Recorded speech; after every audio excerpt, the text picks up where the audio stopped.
कम वर्षा हुने र पानीको मूल नभएको रामेछापको पुरानो नेवार बस्ती चिसापानी, जसले शताब्दीौँसम्म आरामले पानी पिउन पाएन। 2 घण्टा तल पर्ने तामाकोसी नदीबाट पानी बोकेर 500 वर्ष बितायो। 500 वर्ष पछाडि मात्रै हामीले आनन्दसँग पानी पिउन पायौँ। यही चिसापानी गाउँको एउटा रोचक पुरानो परम्परा हाल पनि कायमै छ। तामाकोसीबाट 100 धारा जल बोकी माथि चिसापानी गाउँसम्मै पुग्ने हरेक वर्ष यसरी नै यो परम्परा चल्ने गर्छ। चिसापानी गाउँ 2 खण्डमा बाँडिएको छ, तल्लो र माथिल्लो खण्ड। यी दुवै खण्डका बासिन्दा फरक फरक टोली भएर परम्परामा सरिक हुन्छन्। यहाँ स्वस्थ प्रतिस्पर्धा हुन्छ, जसले परम्परा मासिनबाट जोगाएको छ। 100 धाराको पानी जिउमा 1 छिटा मात्रै पर्यो भने पनि रोगहरू चाहिँ त्यो पानीले बगाउँछ, पखाल्छ। 100 धारा बोकेर खाली खुट्टै दिशा पिसाब नगरी करिब 2 घण्टा भजन गाउँदै पैदलै हिँडेर चिसापानी भीमसेन मन्दिर पुर्याइन्छ।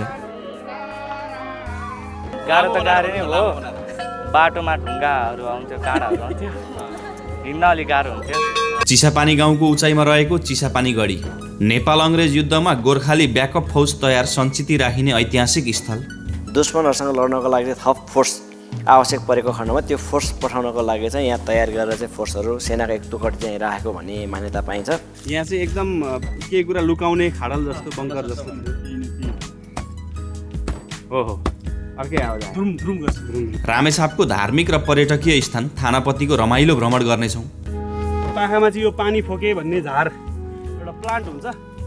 यो चाहिँ खासमा हाम्रो पहाडतिर चाहिँ पहिला परापूर्व कालदेखि नै हाम्रो घरको झ्याल ढोकामा चाहिँ रङ लाउनको लागि प्रयोग हुने प्लान्ट। समुद्री सतहभन्दा 1800 मिटर उचाइमा रहेको थानापति महादेव, जसलाई लटेश्वरी या बैरा महादेव पनि भन्ने गरिन्छ, यो स्थानमा कराएर वर माग्ने प्रचलन छ। तर यसको वास्तविकता त्यस्तो नरहेको दाबी गर्नुहुन्छ पुजारी। लौ मलाई यस्तो देऊ भन्ने चाहिँ एउटा नाम बसेको मात्रै हो। बैरा महादेव त कहिले बैरा हुनुहुन्न।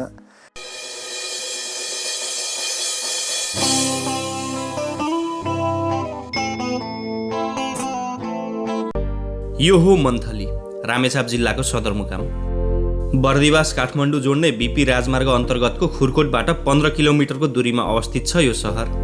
हामी अहिले मन्थलीमा छौँ। यो मन्थलीको ट्राफिक चोक। यहाँबाट चाहिँ हामी अगाडि जान्छौँ, यो तामाकोसी नदी तर्छौँ, पारी जान्छौँ। त्यहाँनिर एउटा विशेष कार्यक्रम हुँदैछ अरे। चिसापानीको गाउँवासीहरू आएर त्यहाँ स्नान गर्ने र एउटा चाहिँ सांस्कृतिक कार्यक्रमसहित त्यहाँबाट जलधारा बोकेर चाहिँ माथि चिसापानी भीमसेन मन्दिर पुग्ने कार्यक्रम रहेको छ। हामी चिसापानी गाउँको चाहिँ दृश्यहरू हेर्नेछौँ। साथै त्यहाँ माथि चिसापानी गढी छ, एकदमै धेरै महत्त्वपूर्ण ऐतिहासिक स्थान, त्यहाँ पनि पुग्नेछौँ र त्यतैबाट हामी माथि थानापति महादेव तर्फ जानेछौँ। एकदमै रोचक यात्रा हुनेछ। हामी अब मन्थलीबाट अगाडि बढ्दैछौँ। आज बिहान 6 बजे नै मन्थलीबाट अघि बढियो। माघ महिनाको अन्त्यतिर केही चिसो पक्का पनि महसुस भइरहेको छ। यो मार्गले मन्थलीबाट दोलखा पुर्याउँछ। दोलखा सदरमुकाम चरीकोट यही मार्गले जोड्छ। यतैबाट जिरी पनि पुग्न सकिन्छ। हामी भने यही अघिबाट देब्रेतर्फ छिर्नेछौँ। यता सिधै दोलखातर्फ जाने मार्ग छोडेर हामी भित्र छिर्दैछौँ। यो हो तामाकोसी नदीमा बनेको पुल। वारी रामेछाप जिल्ला, पारी पनि रामेछाप जिल्ला नै पर्छ। पुल तर्नासाथ हामी दाहिनेतर्फको मार्ग भएर अघि बढ्नेछौँ। हामी पुल तरेर उत्तरतर्फ बढ्यौँ। छेउैमा माझी बस्ती छ। यस स्थानमा माझीहरूको उल्लेख्य मात्रामा बसोबास रहेको पाइन्छ। माझी एकीकृत बस्ती नै छ यहाँ। केही अघि बढेर जखनेटार भन्ने स्थानमा रोक्यौँ हामी। सडकमा मानिसहरूको जमघट छ। यता मन्थली बजारबाट करिब 4 किलोमिटर अगाडि आयौँ। पुल तरेर अगाडि यो जखनीटार भन्ने क्षेत्रमा छौँ। यहाँ तल तामाकोसी नदीमा चाहिँ स्नान भइरहेको अवस्था देख्न सक्छौँ। यहाँदेखि माथि चिसापानी भन्ने एउटा गाउँ छ, जहाँ चाहिँ प्राय नेवारहरूको बस्ती रहन्छ। अब उहाँहरूको चाहिँ आफ्नै संस्कृति छ, आफ्नै परम्परा छ, जस अन्तर्गत चाहिँ वर्षैभरि चाहिँ विभिन्न खण्डमा चाहिँ भजनहरू गाउने चाहिँ त्यो प्रथा रहन्छ। र आज चाहिँ यो माघको समयमा चाहिँ भजनको समापन कार्यक्रममा चाहिँ उहाँहरू तल आउने अनि यहाँनिर चाहिँ स्नान गर्ने र फर्किँदाखेरि जल लिएर जाने, साथसाथै अन्य चाहिँ रोचक यहाँको चाहिँ परम्पराहरू छ जुन हेर्न हामी आएका छौँ। लगत्तै अब हामी यहाँको कोही अग्रजसँग गफ गर्नेछौँ र यो परम्परा पनि हेर्नेछौँ। सडक छेउमा थोरै खेतीयोग्य जमिन देख्न सकिन्छ। महादेव खोला आएर तामाकोसीमा मिलेको छ। नदी किनारमा मानिसहरू भेला भएका छन्। यहाँ 2वटा समूह देख्न सकिन्छ।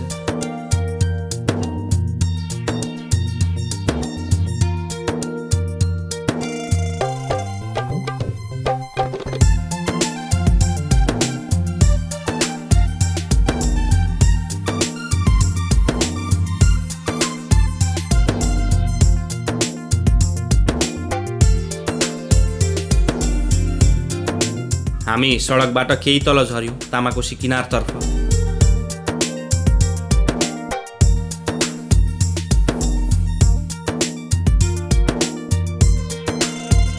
माथि उचाइको चिसापानी गाउँबाट स्थानीयहरू आउनु भएको छ माघे भजन समापनका निम्ति। एउटा विशेष परम्परा छ यहाँ सयधारा बोक्ने। हरेक वर्ष यसरी नै सयधारा बोकी तामाकोसीको जल माथि गाउँमा पुर्याइन्छ। गाउँमा 2 खण्ड छन्, तल्लो र माथिल्लो। यी 2 खण्डका स्थानीयले फरक फरक आयोजना गर्छन् सयधाराको। यहाँ स्वस्थ प्रतिस्पर्धा हुन्छ, यसले परम्परा जोगाएको छ। यसो नगरे परम्परा हराएर जाने अवस्था थियो। त्यो परम्परा या संस्कृति जोगाउन सहज हुन्छ जसमा रोचकता हुन्छ।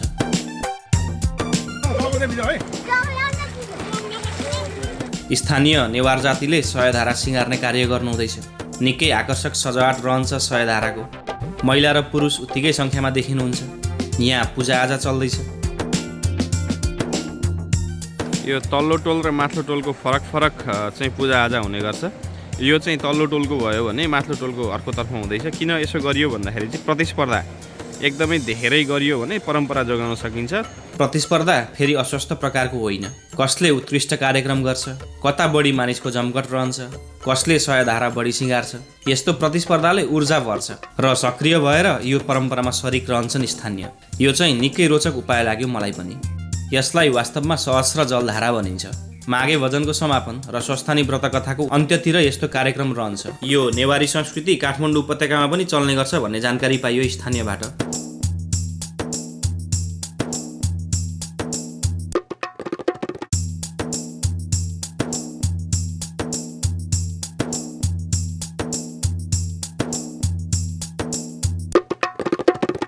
काठमाडौँ उपत्यकाबाट नै यहाँ चाहिँ विस्थापित भएका नेवारी समुदाय हो भन्ने कुरो चाहिँ अब विभिन्न चाहिँ इतिहासहरू रहेका छन्। सहस्र जलधारा भन्न त यसलाई 100 धारा पनि भन्ने चलन छ। वास्तविक यसको चाहिँ सहस्र जलधारा हो भन्ने कुरो चाहिँ यो चाहिँ माथिल्लो टोलको, हजुर यो माथिल्लो टोल। उताको चाहिँ तल्लो टोलको। हामी तल्लो टोल र माथिल्लो टोल भनिन्छौँ। यता माथिल्लो टोलको पनि राम्रो चल्दैछ जलधारा सिँगार्ने कार्य।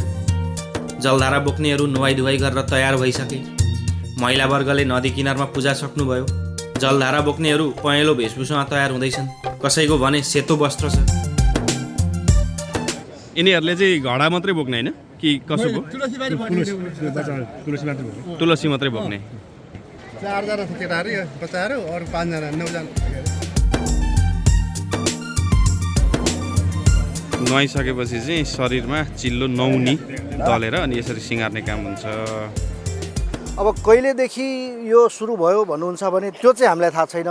हामी जहिले जुन दिन भक्तपुरबाट चिसापानीतर्फ मोडियो त्यहाँको नेवारहरू, त्यो चिसापानीको सायद जङ्गल फाँडेर बसेको अवस्थादेखि नै हो भन्छन्। त्यो हामीलाई यकिन थाहै छैन। मेरो बाजेलाई पनि थाहा छैन यो कहिलेबाट सुरु भएको।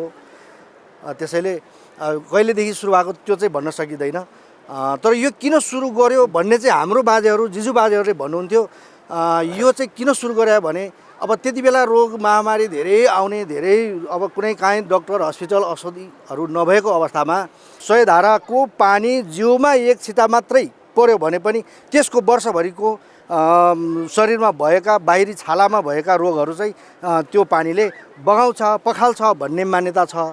अर्को त्यो सयधारा पानीले उसको शरीरमा, उसको शिरमा परेपछि उसलाई कुनै पनि रोग महामारी यस्तोहरूले छुँदैन, जिउमा घाउ खटिरा आउँदैन भन्ने मान्यता छ। हामीले त्यो सुनेको त्यही नै हो। र अहिले यो तपाईँहरू सँगसँगै जानुहुन्छ होला सायद, यो जाँदाखेरि बाटोमा धेरै मानिसहरू, धेरै त्यो व्रतालुहरू यो सयधारा थाप्नको लागि उहाँहरू एकदम त्यो यो सयधाराको मुनि टाउको ल्याएर अथवा हातैले थापेर आफ्नो शिरमा छर्किने गर्छ। त्यो बाटैभरि त्यो हुन्छ। हामी सानो सानो हुँदाखेरि देखेर आएको हुनाले पनि हामीले पनि अहिलेसम्म गर्दै नै आएका छौँ। यता तल्लो टोलले सम्पूर्ण तयारी सकेर सहस्र जलधारा यात्रा सुरु गर्ने भयो। निकै सुन्दर सजावट छ सयधाराको। जलधारा बोक्नेहरूले सम्पूर्ण संरचना अँगालेर तयार अवस्थामा देखिन्छन् र यसरी क्रमबद्ध भएर अगाडि बढ्न सुरु गरियो। अब उपरान्त यो बिसाउन पाइने छैन, दिशा पिसाब गर्न पाइने छैन। करिब 2 घण्टा जति खाली खुट्टै हिँड्नु पर्नेछ उकालो बाटो माथिको भीमसेन मन्दिरसम्मै। यहाँ घडाबाट पानी थप्ने कार्य भयो। यसरी समय समयमा पानी भरिरहनेछ माथि पुगुन्जेलसम्मै।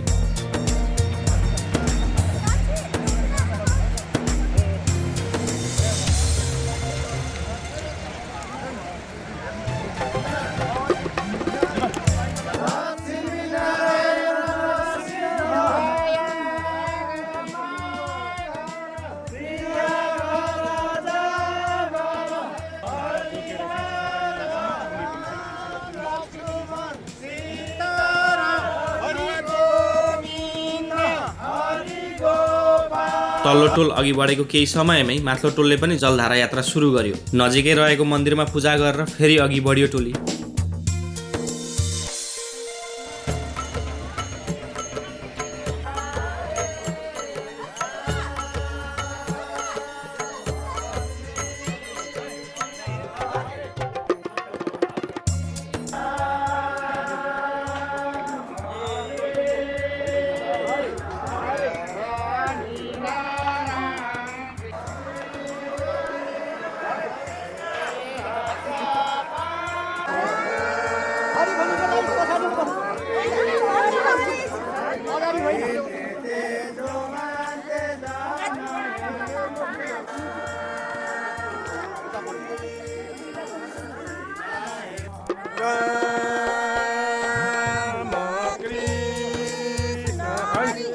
सयधारा समूह पैदल अघि बढ्यो, हामी भने मोटरसाइकलमा हुइक्यौँ। हामी चिसापानी गाउँ घुम्नेछौँ र फेरि यो कार्यक्रममा मिसिनेछौँ। निकै सुक्खा क्षेत्र छ, धुलाम्बे सडक। यति बढी धुलो हुने कि एउटा मोटर मात्र कुदियो भने धुलोले सम्पूर्ण रूपमा नुहाइदिने। धुलोको अलावा अन्य अप्ठ्यारो केही छैन, सडक सहजै छ।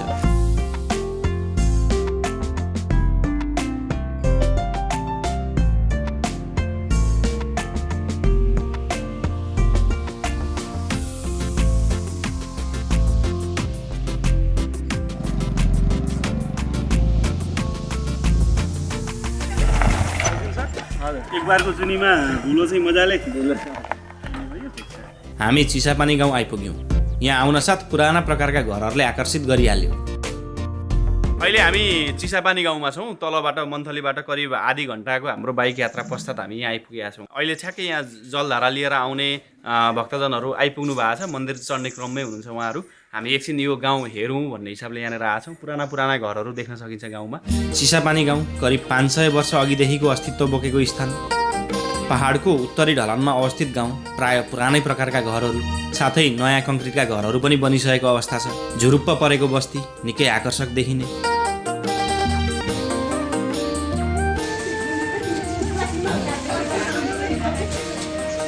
बुन्द्री चलाउने हाल्थ्यो।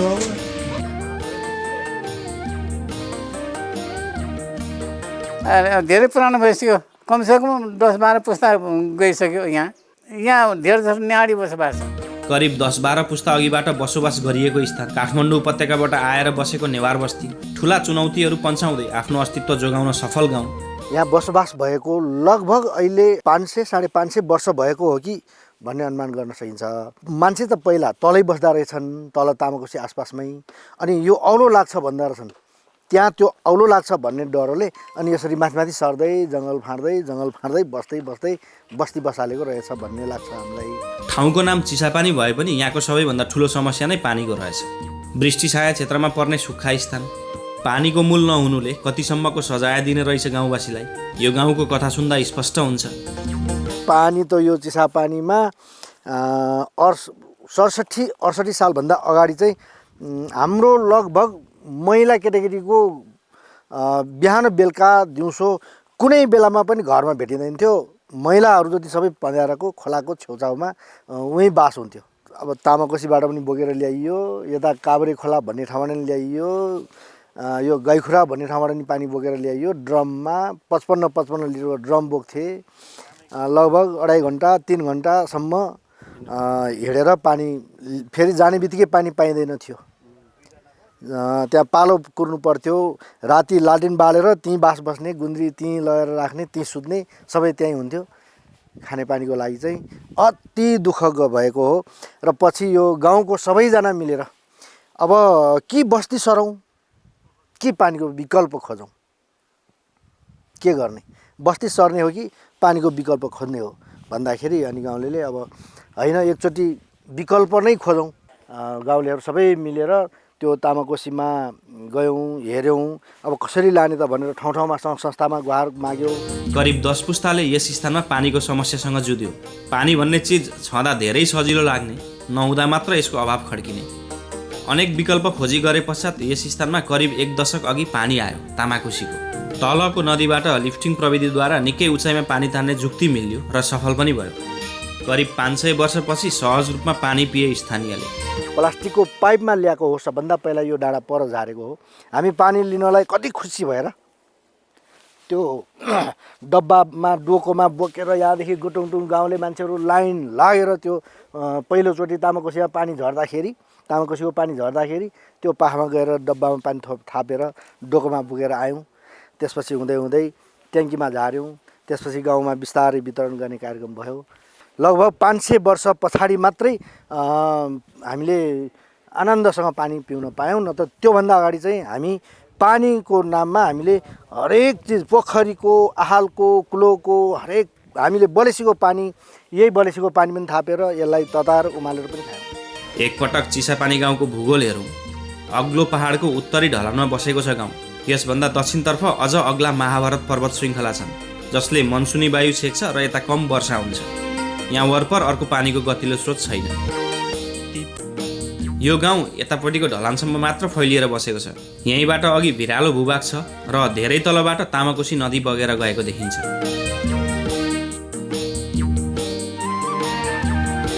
तामाकोसी किनारबाटै सिँढीमार्ग माथि गाउँसम्म आउँछ। निकै गजबको सिँढीमार्ग देखिन्छ, निकै लामो पनि छ यो। तल तामाकोसीको पानी यसै सिँढीमार्ग नजिक कतै जमिनमुनि पाइप गाडेर ल्याइएको छ र गाउँमाथि टङ्की बनाई भण्डारण गरिएको छ। विद्युतले पानी तान्छ तलबाट, ट्याङ्कीमा भण्डारण हुन्छ र फेरि गाउँमा वितरण हुन्छ। हाल भने यो प्रविधि सफल छ र गाउँमा पानीको समस्या छैन। चिसापानी गाउँको पानीको कथा निकै रोचक। यहाँको संस्कृति परम्परा पनि पृथक। गाउँ र वरिपरिको प्राकृतिक दृश्यहरू पनि गजबको देखिने। हेरौँ केही क्षण यताको दृश्यहरू।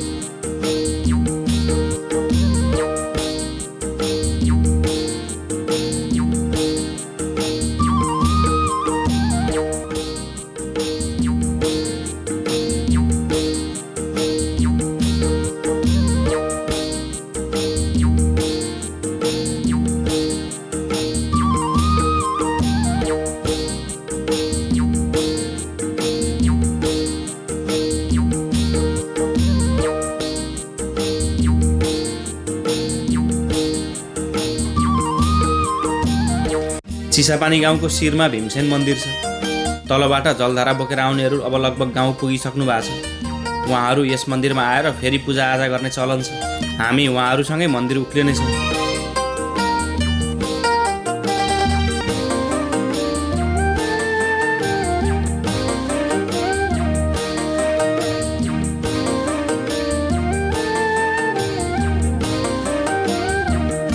गाउँको शिरमा एउटा चौतारो छ।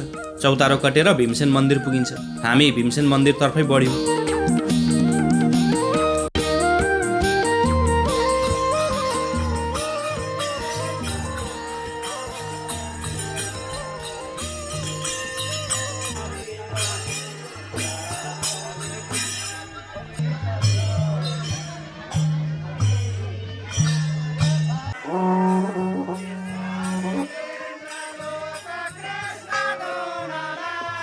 माघे भजनको विसर्जन जुन कार्यक्रम, यसमा चाहिँ तलबाट चाहिँ यहाँको चाहिँ स्थानीयहरूले चाहिँ जलधारा बोकेर ल्याउनु भयो। साना साना बालकहरूले चाहिँ तुलसी बोकेर आउनुभयो।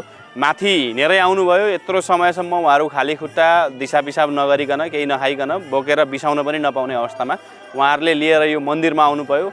उहाँहरू करिब 2 घन्टा जसो हिँडेर यो चिसापानीको भीमसेन मन्दिरमा आएपछि यहाँ विशेष कार्यक्रम हुँदैछ। यो कार्यक्रम भइसके पश्चात चाहिँ यो जुन जलधारा छ त्यसलाई चाहिँ यहाँ विशेष पूजा गरेर उहाँहरूले आफ्नो आफ्नो घरमा लिएर जानु हुने अवस्था छ। हेरौँ एकछिन यहाँको पूजा कसरी हुने रहेछ।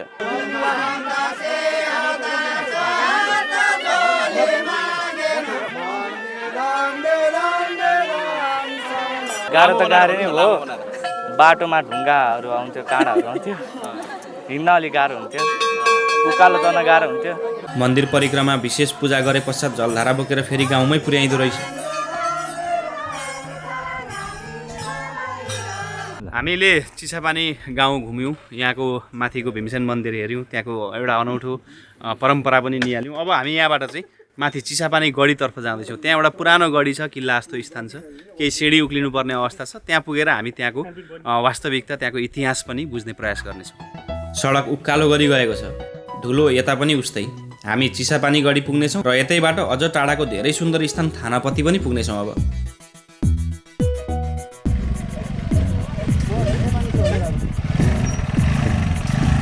बीचमै पर्ने भतेरे भन्ने स्थानमा हामी बिसायौँ।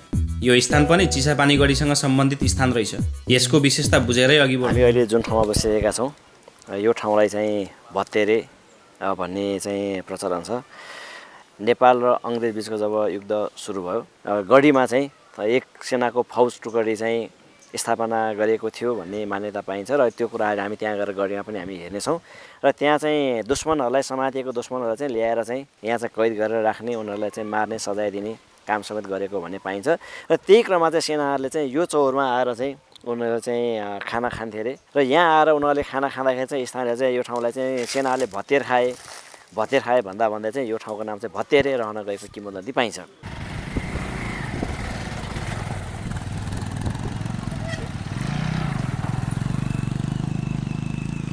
हामी चिसापानी गाउँबाट भतेरे आयौँ। भतेरेबाट फेरि करिब 5 मिनट चाहिँ हामीले मोटरसाइकलको यात्रा गरे पश्चात यो भतेरेको माथिल्लो भेग आइपुग्न सकिन्छ। यो स्थानदेखि चिसापानी गढी जानको लागि सिँढी मार्ग बनिएको छ। करिब हामी 10-15 मिनट हिँडेर यहाँबाट त्यो एकदमै ऐतिहासिक चिसापानी गढीसम्म पुग्नेछौँ। हाम्रो ठुलो समूह छ, हामी अब यहाँबाट उकालो लाग्नेछौँ। हामी क्रमशः सिँढी उक्लँदै गयौँ चिसापानी गढीतर्फ। यो त्यही अघि देखिएको सिँढी मार्ग अर्थात् तल तामाकोसी किनारबाट माथि आउने सिँढी मार्ग नै हो यो। तर बीचको थोरै अंश चाहिँ निर्माण गर्न बाँकी रहेछ। निकै रोचक अनुभव हुने यहाँ आइपुग्दा वरपर सबैतिरको दृश्यहरू देख्न सकिने स्थान। यो हो चिसापानी गढी, डाँडाको टुप्पोमा पर्खालले घेरिएको स्थान। नेपाल अङ्ग्रेज युद्धताका मुख्य किल्ला सिन्धुलीगढी बनाएर नेपाली फौज देशको रक्षा गर्न बसेको थियो। यो स्थान सिन्धुलीगढी भन्दा केही टाढा, तर यहाँबाट सिन्धुलीको गढी भने देख्न सकिने। यस स्थानमा नेपाली सेनाको टुकडी बस्थ्यो, सिन्धुलीगढीको लागि ब्याकअप फौजको रूपमा। यदि सिन्धुलीगढीमा थप सैनिक चाहिने अवस्था आए यहाँबाट पठाइन्थ्यो। भनिन्छ यो स्थानमा पक्राउ परेका दुश्मनी फौजका सैनिकलाई सजाय पनि दिइन्थ्यो। युद्ध जित्दा दुश्मन फौजबाट कब्जा गरेका हात हतियार पनि यहीँ थन्क्याइन्थ्यो। यो क्षेत्र वरपर निकै रहस्यमय स्थानहरू पनि छन्। यही नजिकैको जमिनमुनि बङ्कर थियो रे। कुनै ठुलो खाडल खनेर वस्तुहरू लुकाउने स्थानहरू बनाइएको आकलन गर्न सकिन्छ। हामी क्रमशः ती स्थानहरू हेर्दै जानेछौँ। र इतिहासलाई एकचोटि फर्केर हेर्ने हो भने 1814मा चाहिँ जब नेपाल र अङ्ग्रेज बिचको युद्ध सुरु भयो, त्यो युद्ध सुरु हुँदाखेरि विभिन्न ठाउँमा किल्ला राख्ने क्रममा चाहिँ सिन्धुलीको चाहिँ गढीमा चाहिँ किल्ला राखेको थियो। र त्यो सिन्धुलीको गढीमा चाहिँ रहेको किल्लामा चाहिँ दुश्मनहरूसँग लड्नको लागि थप फोर्स आवश्यक परेको खण्डमा त्यो फोर्स पठाउनको लागि चाहिँ यहाँ तयार गरेर चाहिँ फोर्सहरू सेनाको एक टुकडी चाहिँ राखेको भन्ने मान्यता पाइन्छ। र सँगसँगै चाहिँ यहाँ हामीले चाहिँ गढीको बिचमा चाहिँ सानो हामीले चाहिँ पल बङ्कर जस्तो पल पनि हामी देख्न सक्छौँ। र त्यहाँबाट समातेर ल्याएका दुश्मनहरू चाहिँ त्यो पलबाट चाहिँ भित्र राखेर चाहिँ मार्ने गरिएको छ भने किंवदन्ती एउटा पाइन्छ भने। अर्को भनाइ के छ भने यो साइडमा चाहिँ एउटा सानो खोल्सो छ र योभन्दा तलतिर पनि अहिले हामी देख्न सक्छौँ त्यहाँ पनि खोल्सो छ। र त्यहाँबाट समातेर ल्याएका दुश्मनहरूलाई त्यो दुईवटा खोल्सोमा काटेर चाहिँ रगतहरू चाहिँ बगेको र त्यो चाहिँ पछिसम्म पनि ती रगतका टाटाहरू चाहिँ त्यहाँ देखिन्छ भन्ने कुराहरू चाहिँ स्थानीय चाहिँ बुढापाकाहरू ज्येष्ठ नागरिकले बताउने गर्नुभएको छ। र लगभग 1 वर्ष 8 महिना 3 दिन चलेको नेपाल अङ्ग्रेज बिचको युद्धको समयमा चाहिँ लामो समयसम्म चाहिँ यहाँ सैनिकका टुकडीहरू रहेको भन्ने पाइन्छ। र योभन्दा तलतिर चाहिँ यहाँ एउटा बारीको पाटो छ, त्यहाँ चाहिँ अन्य ठाउँहरूभन्दा फरक खालको चाहिँ जमिनहरू पाइन्छ। त्यहाँ अहिले पनि हामीले चाहिँ माथिबाट ढुङ्गाहरू लगेर चाहिँ त्यहाँ हान्यौँ भनेदेखि भित्र चाहिँ फरक खालका चाहिँ आवाजहरू पाइन्छ। र त्यो फरक आवाज आएको हेर्दाखेरि चाहिँ त्यहाँ पक्कै पनि पहिला चाहिँ सेनाहरू बस्दाखेरि चाहिँ बङ्करहरू रहेको र बन्दोबस्तीका सामग्रीहरू चाहिँ त्यो लुकाएर राखेको अथवा त्यहाँ राख्ने गरेको हो कि भन्ने हामी आशंका गर्न सक्छौँ। यद्यपि त्यो ठाउँको बारेमा त्यहाँ के थियो, सेनाले चाहिँ के संरचना बनायो भन्ने चाहिँ खोज अनुसन्धान अझै गर्नुपर्ने देखिन्छ।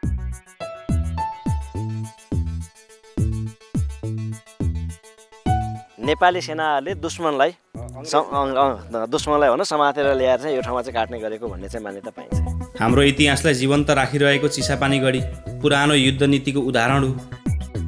यो स्थल ऐतिहासिक साथै पर्यटनको दृष्टिकोणले पनि उत्तिकै महत्त्वपूर्ण छ।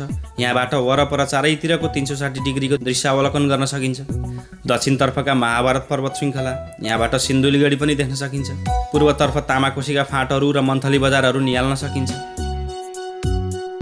चिसापानी गढीबाट नजिकै रहेको सिद्धबाबा मन्दिर पुग्न पैदल मार्ग बनाइएको छ। सल्लाका वृक्षहरू बीच चिसो मौसममा निकै आनन्दभूति हुन्छ यहाँ आइपुग्दा।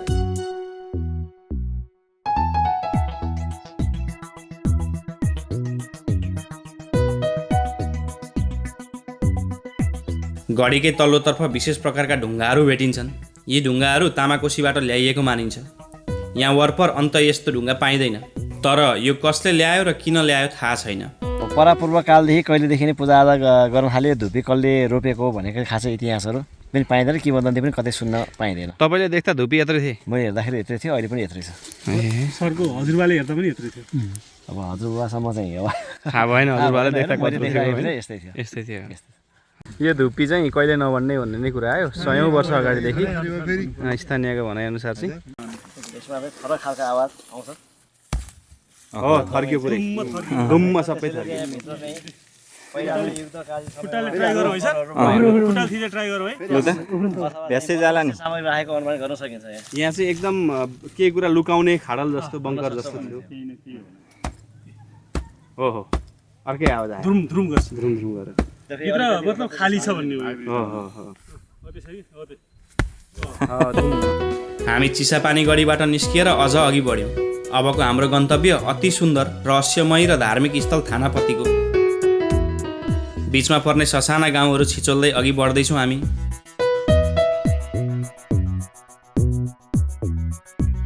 रामेछापको यो भेगमा तामाङहरूको बसोबास उल्लेख्य मात्रामा रहेको बुझियो। लुङदार टाँगिएका घरहरू देखिन्छन् सडक छेउ। यस घरमा लामाहरूद्वारा पूजाआजा गरिरहेको देख्न पाइयो।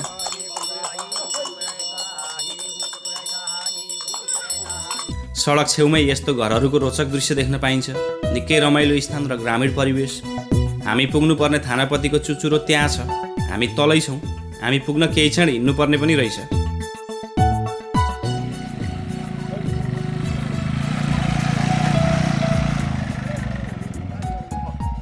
हामी मन्थलीबाट करिब 1.5-2 घन्टाको यात्रा तय गर्दाखेरि आइपुगिने स्थान यो थानापति महादेवको चाहिँ आधारमा आइपुगेका छौँ। यो वास्तवमा स्थानपति अर्थात् यो स्थानको चाहिँ पति अर्थात् मालिक भन्ने अर्थमा चाहिँ लिइन्छ थानापति महादेवलाई। यहाँसम्म बाटोको अवस्था ठिकै छ। मोटरसाइकल मजाले आउन सक्छ, चारपाङ्ग्रे पनि आउन सक्छ, तर अलिकति अफरोड कुद्न सक्ने खालको चारपाङ्ग्रे हुँदा सजिलो हुने देखियो। यो स्थान आइपुग्दाखेरि अलिकति धुलो चाहिँ छ बाटोमा, त्यस्तो अप्ठ्यारो केही पनि छैन। अब यहाँबाट चाहिँ माथिसम्मै चाहिँ मोटरसाइकल पनि पुग्दैन, हामी हिँड्नुपर्ने हुन्छ। करिब 1 घन्टाको चाहिँ यात्रा रहन्छ हाम्रो लागि, तर यसै हेर्दा चाहिँ आधी घन्टामा पुग्न सकिने स्थान जस्तो पनि छ। हेरौँ कति लाग्छ। माथि पुगेर त्यहाँदेखि देखिदिने दृश्यहरू र थानापति महादेवको चाहिँ महत्त्व सम्बन्धी हामी कुराहरू सुन्नेछौँ। थानापति मन्दिरको आधारमा मोटरसाइकल राखेर हामी पैदल यात्रा सुरु गर्न थाल्यौँ। रामेछापका केशव सर सहितका मित्रहरू हामी साथै हुनुहुन्छ। वरिपरि हेर्दा ठुल्ठुला अक्करे भिरहरू देखिन्छ, वनस्पतिविहीन। सिँढीमार्ग तलबाट माथिसम्मै पुगेको छ। रेलिङ बनाएर थप सुरक्षित बनाइएको छ। तलतिर फर्केर हेर्दा अघि हामी आएको स्थानहरू देख्न सकिन्छ। पुराना गाउँ, बाङ्गे सल्ला लगायतका स्थानहरू देखिन्छन्।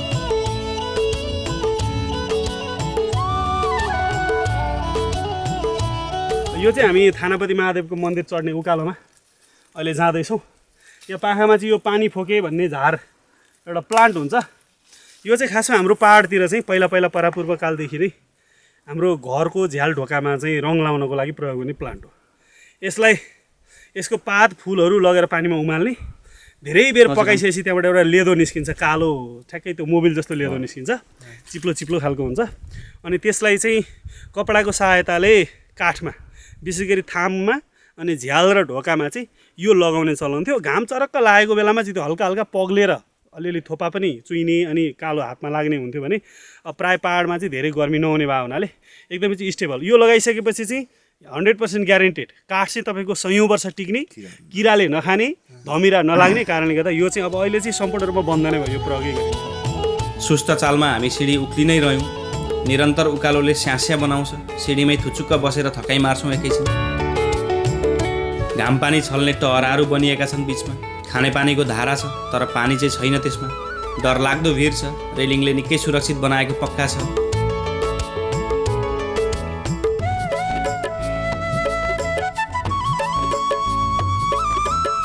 थानापतिको उकालो एकदमै धेरै अक्करे भिरमा चाहिँ, तर यो सिँढी र रेलिङहरूले चाहिँ गर्दाखेरि सुरक्षित चाहिँ छ। यो नहुँदा कति अप्ठ्यारो थियो होला भन्ने अनुमान चाहिँ अहिले यसै गर्न सकिन्छ। आधी बाटो त हामी हिँडिसक्यौँ, अब अलिकति मात्रै बाँकी छ हेर्दाखेरि, तर जाँदाखेरि त कठिन छ सर। अब उकालो आधी बाटोमै हालत आधी खराब भइसकेको छ। थानापति उक्लँदै गर्दा यहाँ मोटर सडक निर्माण गर्दाको एउटा रोचक कथा सुन्न पाइयो। यस स्थानमा अर्को तर्फबाट चाहिँ सडक मार्ग माथिसम्मै पुगेको छ अरे, तर यतापट्टिको भिरबाट चाहिँ तल्लो सडक जोडिएको छैन। सडक बनाउने प्रयास गरिएछ। माथिल्लो खण्ड र तल्लो खण्डमा सडक निर्माण पनि भएछ, तर बिचमा जोड्न सकिएन।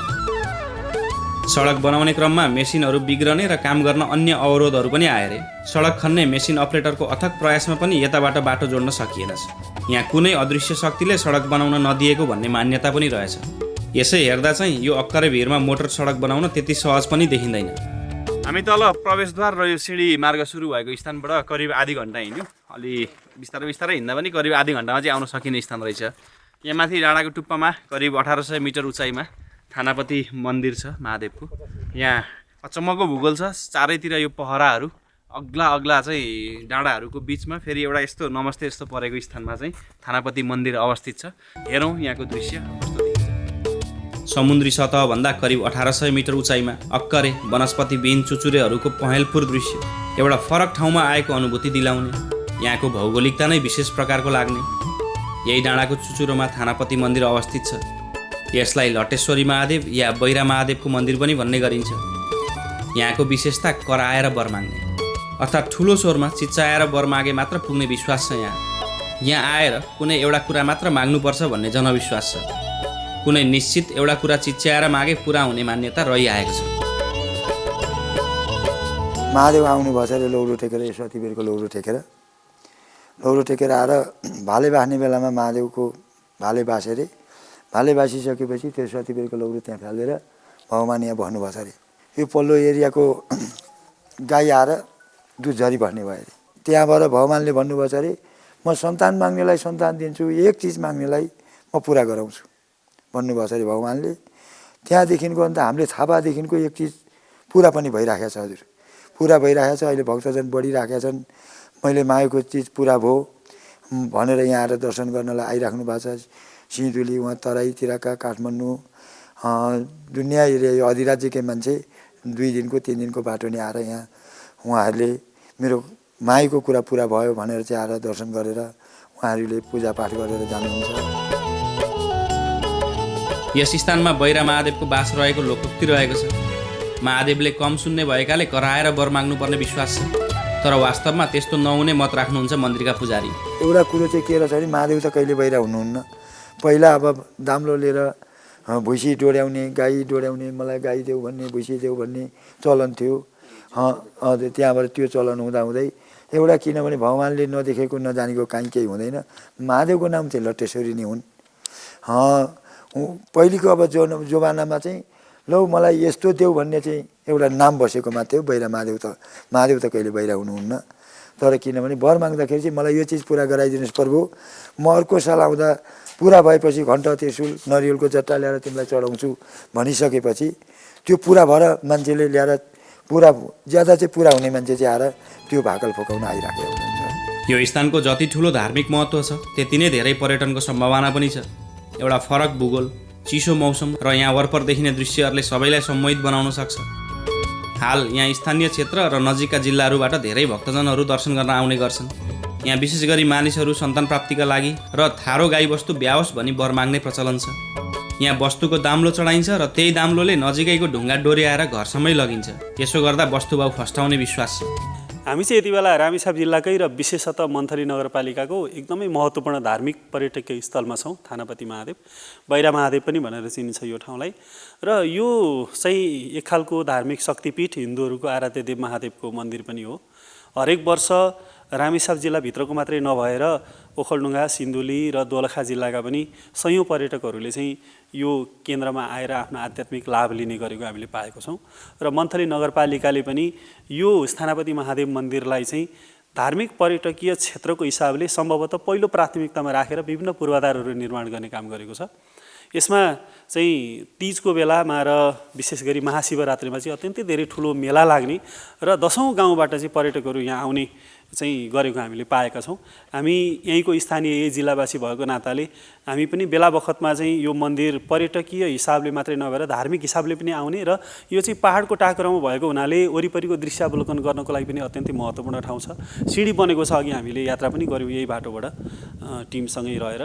र यो चाहिँ शक्तिपीठ किन पनि हो त भन्दाखेरि यो हाम्रो नेपालका चाहिँ पहाडका टाकुराहरूमा विशेष गरी देवी देवताहरूको बास हुन्छ भनिन्छ। वास्तवमा यसलाई आध्यात्मिक नजरबाट हेर्दाखेरि चाहिँ वास्तविकता के हो त भन्दाखेरि हाम्रो ब्रह्माण्डमा एक खालको चाहिँ कस्मिक एनर्जी भन्छौँ हामी, एउटा विशिष्ट सुसुप्त शक्ति हुन्छ र हाम्रो यो पृथ्वी पनि धरतीमा पनि एक खालको जीवन भएको कारणले गर्दाखेरि ब्रह्माण्डको शक्ति चाहिँ धरतीले ग्रहण गर्ने काम गर्छ, प्राकृतिक शक्ति।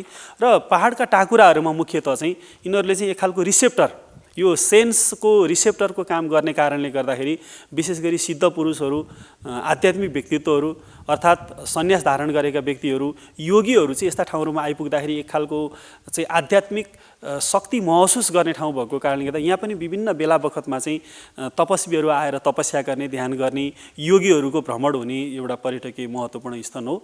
र म यो भिडियो मार्फत चाहिँ रामेछाप जिल्लावासी र देशका सम्पूर्ण विदेशका सम्पूर्ण महानुभावहरूलाई चाहिँ यदि रामेछापको यात्रामा तपाईँहरू हुनुहुन्छ भने मन्थलीबाट नजिकै लगभग बाइकमा अथवा चारपाङ्ग्रे गाडीमा 1.5-2 घन्टामा आइपुग्ने ठाउँ, यो मन्दिरसम्म आएर आध्यात्मिक लाभसहित चाहिँ एउटा यो प्राकृतिक सुन्दरताको लाभ लिनको लागि पनि म भिडियो मार्फत सम्पूर्ण महानुभावहरूलाई अनुरोध गर्छु। 300 वर्षभन्दा पुरानो इतिहास बोकेको थानापति मन्दिरको महत्त्व काठमाडौँको पशुपतिनाथ र पूर्वको हलेसी जस्तै रहेको मान्छन् स्थानीय।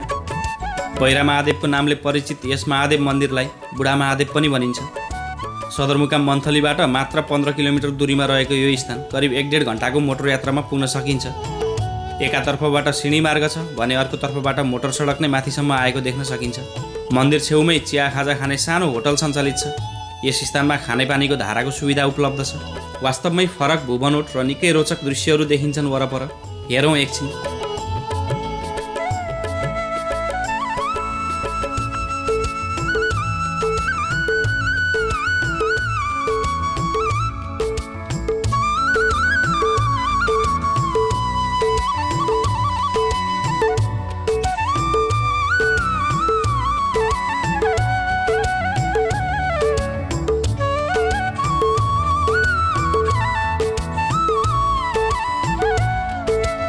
हामीले साँझ परुन्जेलसम्म थानापति महादेव परिसरमै समय बितायौँ। वरपरको दृश्यहरू निहाल्यौँ। डाँडामा घाम डुब्नै लागे। पहेँलपुर दृश्य निहाल्दै हामी फेरि सिँढी ओर्लिएर तल झर्दैछौँ र यहाँहरूसँग यहीँबाट बिदा माग्दैछौँ।